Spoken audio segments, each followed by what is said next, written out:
Well, you might have already seen this, but AI-generated actress Tilly Norwood has been generating headlines and some intense backlash this week from human actors and their unions. Here she is. Tilly is being billed as a fully screen-ready AI actress. This is not a real person, designed for any role and always ready to perform.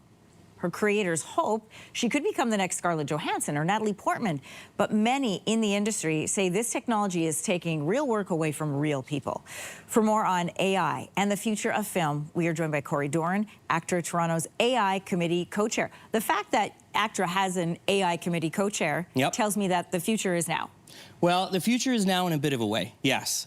We have to prepare for the incoming implementation of AI in the entertainment industry, but also around the world. This is not just going to be affecting the entertainment industry. This is going to affect every labor sector out there that we have. Okay, well, let's dig into how it affects actors specifically. Tilly is eliciting some big reactions. I mean, I was watching some of these online. People are scared, I think it's safe to say. As an actor, what did you think when you first saw her, and what are the conversations that are happening right now in your sector?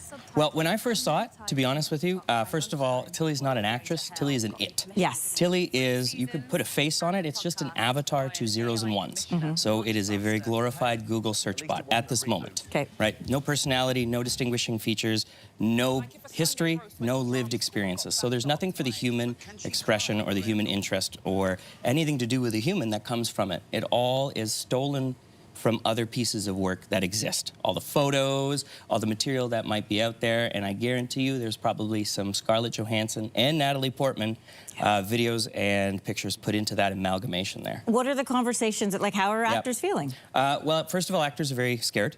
And partly turned off by it as well, because I don't know, when I first saw that video, I wondered if it was a performative art piece, because there was a couple really creepy moments where there's a man sitting at a desk with a bowl of cereal, and he looks to the camera and goes, "I can't wait to be able to tell her everything to do." And she can't say no. There's some really creepy connotations within the ad. Yeah.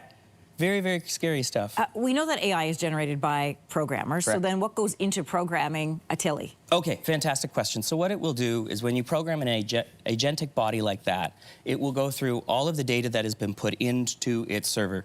And so it will then amalgamate and create an image based on the prompts that the individual put in. So they wanted to create an attractive, young, white female. And that is what they created. And they probably put in prompts, say something along the lines of someone in between a Scarlett Johansson and a Natalie Portman. And that's the image that would prop up.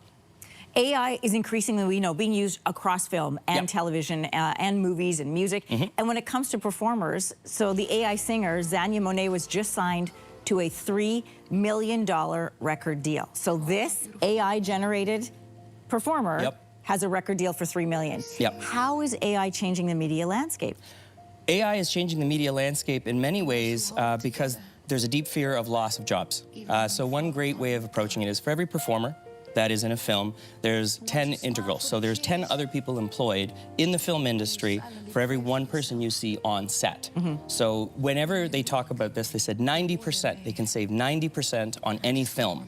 Well, I assure you that the performers are only about 10 to 15% of the total budget.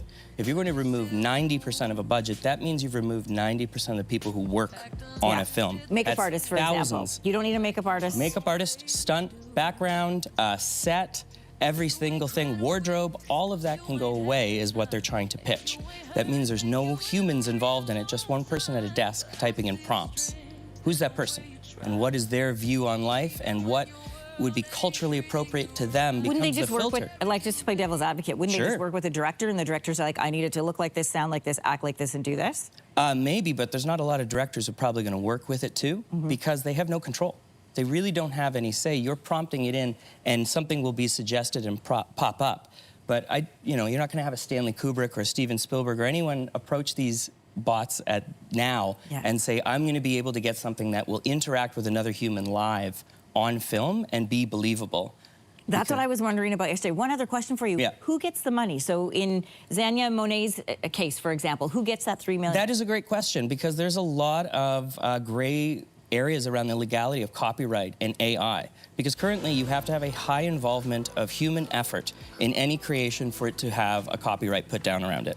Now, all we're talking about is prompts, so we haven't had anything in a Supreme Court, or whether it be in Canada, the United States, or EU, to really define how much human involvement needs to be involved for it to be able to be considered a work that could then be given a copyright to it. So there is a danger that if you have an AI, pop star or actor, that whatever they're in cannot be copywritten, which means if you have a product or a very famous franchise, anyone can take that image and take it anywhere. Just like Tilly, anyone could take Tilly and make her do whatever they want because you can't copyright that. It's fascinating to be working this out in real time with committees like yourself. Corey Doran, thanks so much for coming in today. My pleasure. Thanks so much for bringing it. If you like that video, make sure to subscribe to the Your Morning YouTube feed, where you can find all kinds of new content posted every weekday morning.